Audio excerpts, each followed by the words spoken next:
तो कहानी की शुरुआत होती है पहाड़ों के बीचों बीच बनी एक फार्म हाउस से, जहाँ एक फैमिली रहती है। ये फैमिली ग्रैडी की है और ये सारे फॉर्म्स भी। उसकी फैमिली में उसकी वाइफ, बच्चे और उसका भाई था। ग्रैडी अपने दोस्तों के साथ पहाड़ों में गया था शिकार के लिए, लेकिन अब 10 दिन हो चुके थे, उसका कोई अता पता नहीं था। पहाड़ों से कोई भी वापस लौट कर नहीं आया था। पुलिस को भी ग्रैडी की फैमिली इन्फॉर्म कर चुकी थी। पुलिस ने सर्च ऑपरेशन भी किया, पर मौसम खराब होने की वजह से उन्हें वो दरमियान में रोकना पड़ा और पुलिस भी ग्रैडी को ढूंढ नहीं पाई। वैसे भी जिन पहाड़ों में वो गया था, उन पहाड़ों के बारे में मशहूर था कि जो भी उनमें जाता है वापस नहीं आता। अब ग्रैडी के पीछे उसकी फैमिली को उसका भाई राउडी संभाल रहा था। उनके फॉर्म्स के पास ही एक और आदमी भी रहता था अपनी वैन में, जिसका नाम था एडी। खैर, यहाँ पर हम राउडी और ग्रैडी की वाइफ एलन को साथ दिखते हैं। मतलब उनका अफेयर चल रहा था, जिसकी भिनक अब उनके बड़े बेटे को पड़ चुकी थी। इसीलिए वो अपने अंकल राउडी से रूड रहने लगा था। ड्रेक को लगता था कि राउडी नहीं चाहता कि उसके डैड वापस आए,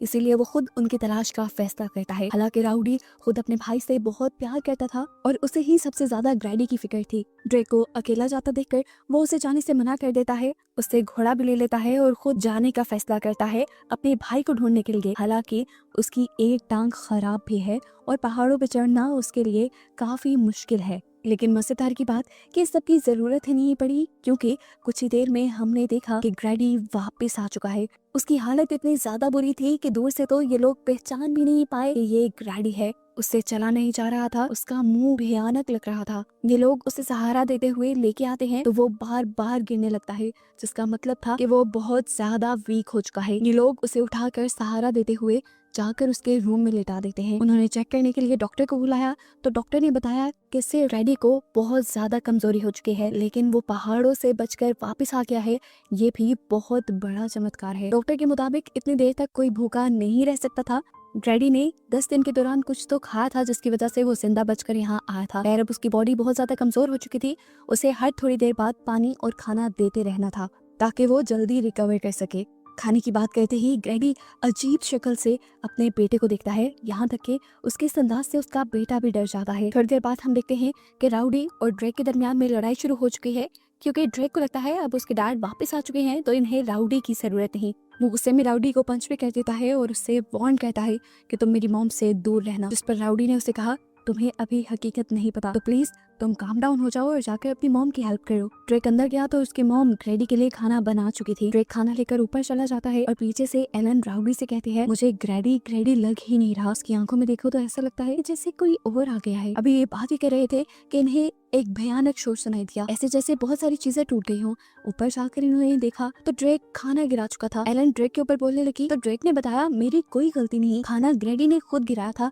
हालांकि अभी वो खुद ही भूख से चिल्ला रहा था। एलिना अब उसके चेक करने के लिए उसके करीब जाते हैं तो ग्रैडी अजीब क्रीपी तरीके से उसके जिस्म को लिक करता है और कहता है, टेस्ट तो अच्छा है, मतलब क्या इसे अब इंसानों का गोश्त खाना था? उसके मुंह से बात सुनते ही एलिना का डर से बुरा हाल हो गया और तभी हमें साइड पे एक पिक्चर दिखाई गई जिसमें ग्रैडी की सही हालत थी। खैर, रात हो जाते हैं, सब लोग सोने के लिए चले जाते हैं। आधी रात में इन सबको घोड़े के चिल्लाने की और किसी की बुरी तरह गुर्राने की आवाज आती है। राउडी ने बाहर जाकर देखा तो किसी ने उसके घोड़े के ऊपर हमला कर दिया था और उसे बहुत ज्यादा जख्मी किया हुआ था। ये कह ले कि उस घोड़े को चीर डाला था। उसने आसपास देखा, वहाँ कोई जानवर, कोई इंसान नहीं था, लेकिन पीछे जूम करके हमें दिखाया गया कि ग्रैडी उस घोड़े को अजीब नजरों से देख रहा है और क्रीपी स्माइल भी दे रहा है। ये सारा शोर सुनकर इनका नेबर एडी भी यहाँ आ चुका था। राउडी को लगा कि ये सारा किसी जंगली जानवर का काम है, लेकिन एडी असल मामला समझ चुका है। उसे लग रहा है कि ये सब किया है ग्रैडी ने।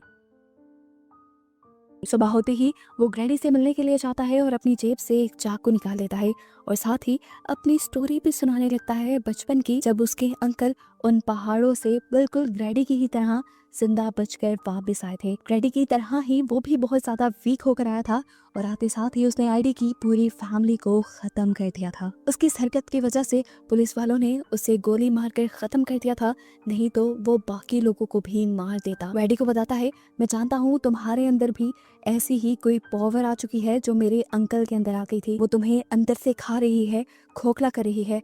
अगर तुम उसे अंदर से निकाल दो तो तुम ठीक हो जाओगे। उसकी ये बातें सुनकर ग्रैडी किसी भूत की तरह एकदम से सीधा हुआ और चीखते हुए बोला, वो ये सारे काम पहले ही कर चुकी है, वो मेरी बॉडी पे कब्जा कर चुकी है, उसने मेरी बॉडी खोखली बना दी है। एडी अब उसे मारने की सोचता है और ग्रैडी उसकी सोच पढ़ लेता है और उससे कहता है जो सोच रहे हो वो करना भी मत, क्योंकि तुम एक बूढ़े इंसान हो, तुम्हारे पीछे कोई स्ट्रेंथ नहीं और मैं एक अच्छा फार्मर हूँ। अगर तुमने मुझे मार दिया तो तुम पूरी जिंदगी जेल की चक्की पीसते रहोगे। ये कहते ही वो लेट गया और एडी वहां से चला गया। एडी डर चुका था, वो अब खतरे के बारे में सबको बताना चाहता था, इसलिए वो राउडी के पास गया और उसने सारी बातें राउडी को बताना शुरू की कि असल में जो ग्रैडी उन्हें नजर आ रहा था वो अब ग्रैडी था ही नहीं। यहाँ पर ग्रैडी की बॉडी तो थी लेकिन उसके अंदर ग्रैडी की सोल नहीं थी। ग्रैडी के अंदर घुस चुकी थी वेंडिगो की सोल। ये एक शैतानी सोल थी जो पहाड़ों में रहती थी और लोगों पर कब्जा कर लेती थी। ये कैनिबल थी, आदमखोर थी, इंसानों को खाया करती थी।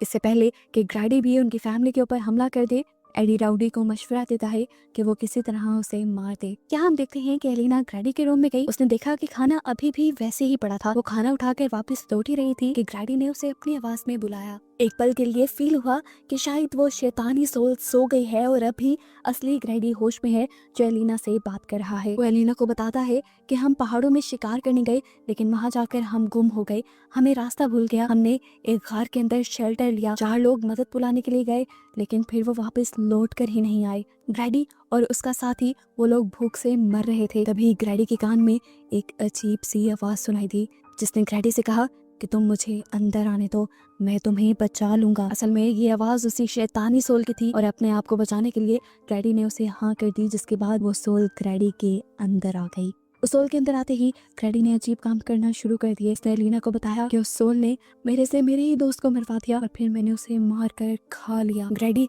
एलिना को वार्न भी कहता है कि मेरे अंदर जो सोल है, जो शैतानी आत्मा है, वो अभी और शिकार करना चाहती है। उसने अभी ये सब बताया ही कि एलिना डर गई और यहाँ से बाहर जाने लगी, लेकिन 1 सेकंड गुजरने से पहले ही ग्रैडी उसके सामने आकर खड़ा हो गया। ग्रैडी ने अब उसे गले से पकड़ लिया और उसके मुंह से अब थूक निकल रहा था, जैसे वो एलिना को खाने के लिए तैयार हो।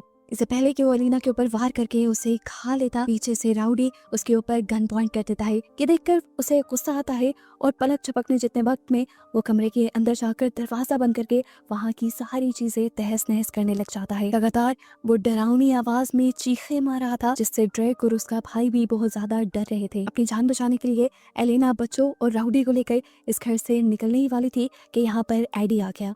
एडी असल में ये ठान कर आया था कि वो ग्रैडी को मार ही देगा। वो इन सब की जान बचाने के लिए इन सब को अपनी वैन में जाने को कहता है। यहाँ ड्रेक इनके साथ जाने से मना कर देता है क्योंकि उसे लग रहा था कि उसे अपने डैड की जान बचानी चाहिए, जिस पर एलिना उसे थप्पड़ मारती है और उसे समझाती है, ड्रेक क्या वो तुम्हें तुम्हारे डैड लग रहे हैं? उसकी हालत तो देखो, उसके अंदर एक शैतानी सोल है जिसे मारना जरूरी है वरना वो हमें मार देगा, और ये सारी बातें मुझे ग्रैडी ने खुद बताई हैं। ये कहने के बाद ये लोग इस घर से चले जाते हैं। एडी ऊपर जाता है ग्रैडी को मारने के लिए, लेकिन उससे पहले ही पीछे से ग्रैडी आकर उसकी ही गर्दन पे वार करके उसे ही मार डालता है। यहाँ पर हमें अब राउडी को दिखाया गया जो गन लेकर बाहर निकला था क्योंकि वो भी ग्रैडी को खत्म करना चाहता था। उसके पीछे एलिना आ गई जिसने उसे गले लगा लिया। इसके बाद वो बिना कुछ देखे घर के अंदर चला गया। घर के अंदर जाते ही उसे सबसे पहले एडी की लाश नजर आई, जिसके बाद वो गुस्से में ग्रैडी को मारने के लिए उसके कमरे में चला गया। लेकिन ग्रैडी इस टाइम बेबस अपने बिस्तर पर लेटा था। इससे पहले कि राउडी उसे मार देता, ग्रैडी ऐसे एक्ट करने लगा जैसे वो बेचारा है, लाचार है। राउडी को अपने भाई के ऊपर तरस आ गया और जैसे ही वो इमोशनली वीक हुआ, ग्रैडी ने उसी के ऊपर हमला कर दिया। शोर सुनकर एलिना को भी खतरे का अंदाजा हो जाता है। वो अपने बच्चों को वैन से निकालकर कहीं और छुपा देती है और वहीं पर ग्रैडी आ जाता है। वो अपने साथ अपने भाई राउडी की लाश को भी उठा कर लाया था। वो अब जबरदस्ती एलिना को अपने साथ घर के किचन में लेकर आया और उसने राउडी की लाश को टेबल पे रख दिया। एलिना को वो अब समझाने लगा कि उसे क्या करना है। वो एलिना को बहुत ही खतरनाक काम करने को कह रहा था। वो एलिना को राउडी का गोश्त पकाने को कह रहा था। वो उसे बताता है कि पहले एलिना राउडी के टुकड़े करे और उसके बाद एक पॉट में पानी उबलना रखे, राउडी का सूप बनाए और उसे दे। ये सब करने को एलिना तैयार ही नहीं थी। वो कैसे कर सकती थी ये सब? एलिना ने जब मना किया तो ग्रैडी ने उसे जोरदार थप्पड़ मारा, जिससे वो नीचे गिर गई और उसने साइड पे देखा कि ड्रेक उसे बचाने के लिए आ गया था। लेकिन अगर उसकी भनक ग्रैडी को पड़ जाती तो ग्रैडी पहले उसे ही मार देता। ग्रैडी का ध्यान भटकाने के लिए अब वो ग्रैडी के कहे हुए काम करने लग जाती है। उसने अब राउडी की बॉडी के टुकड़े करना शुरू किए और टुकड़े करके उसने सारा गोश्त एक बाउल में डाल दिया। उसके बाद उसने सूप को उबलने रख दिया। इतने में पीछे से ड्रेक ने गन ढूंढकर उसे लोड करना शुरू कर दिया था। सूप पकाकर एलिना एक बोल ग्रैडी के सामने रख देती है तो ग्रैडी उससे एक और बोल तैयार करने को कहता है, क्योंकि वो चाहता था कि एलिना ये गोश्त उसके साथ मिलकर खाए। एलिना ने उसे साफ कह दिया कि मुझे भूख नहीं है, लेकिन तभी पीछे से ड्रेक के हाथ से गोली छूटकर गिर गई। अब तो पक्का ग्रैडी का ध्यान उस तरफ जाता, इसीलिए एलिना अब ग्रैडी की ये बात मानने को भी तैयार हो गई कि वो राउडी का गोश्त खाएगी। एक बॉल लेकर वो भी बैठ गई और मजबूरी में उसे राउडी का गोश्त खाना पड़ा। यहाँ पर पहले ग्रैडी ने एक बाइट टेस्ट किया और उसके बाद तो वो जंगलियों की तरह खाने लगा। जैसे ही उसके बॉल में से सब कुछ खत्म हुआ तो उसने एलिना को कॉलर से पकड़ लिया और उससे कहा, मेरी जो हालत है ये तुम्हारी और राउडी की वजह से है। अब इससे पहले कि वो एलिना को भी मार देता, पीछे से ड्रेक गोली चला देता है। उसकी गोली से ग्रैडी यहाँ पर एलिना को छोड़कर भाग जाता है, लेकिन एलिना को चोट लग जाती है। ड्रेक जब उसकी मदद करने के लिए आया तो एलिना ने उसे कहा, जाकर तुम टिम को बचाओ। इतने में वो टिम के पास पहुंच गया होगा। ड्रेक उसकी बात मानते हुए जब गया टिम के पास तो उसने क्या देखा कि ग्रैडी भयानक अंदाज में उसके भाई का गला दुबा रहा था। वो उसे मारने ही वाला था कि तभी पीछे से ड्रेक आ गया। उसने 1 मिनट के लिए टिम को छोड़ा और ड्रेक को कहा, तुम सबको ना एक साथ रहना चाहिए, पता है कहाँ पर? मेरे पेट में। ये कहते ही वो भयानक तरीके से हंसने लगा। उसकी आंखें भी सफेद पड़ चुकी थी, जिसका मतलब था कि अंदर का ग्रैडी अब मर चुका है और इनके सामने जो है वो वेंडी का है। वो दोबारा अब टिम का गला दबाने लगता है कि पीछे से ड्रेक उसके ऊपर गोली चला देता है और ग्रैडी बेजान होकर गिर जाता है। इस पॉइंट पे इन्हें लगा कि ये लोग बच गए हैं, लेकिन ये बस उनकी सोच ही थी, क्योंकि एकदम से ग्रैडी ने उठकर पीछे से ड्रेक को पकड़ लिया और ड्रेक को अभी वो मारने ही वाला था कि ठीक टाइम पर यहाँ पर पहुंच गई एलिना। उसने ड्रेक को छुड़ाते हुए ग्रैडी के मुंह में गन डालकर उसके दिमाग पे शूट कर दिया, जिसके बाद आखिर उसकी मौत हो गई। ग्रैडी तो मर चुका था, उसका जिस्म तो बेजान हो गया था, लेकिन भयानक आवाजें जो पहले इनको ग्रैडी के अंदर से आ रही थी वो इन्हें अभी भी सुनाई दे रही थी, जिसका मतलब वेंडी को अभी खत्म नहीं हुआ था। आगे वो इनके सामने कौन सा खतरा लेकर आएगा, इसी सस्पेंस के साथ ये कहानी यहाँ हो जाती है खत्म।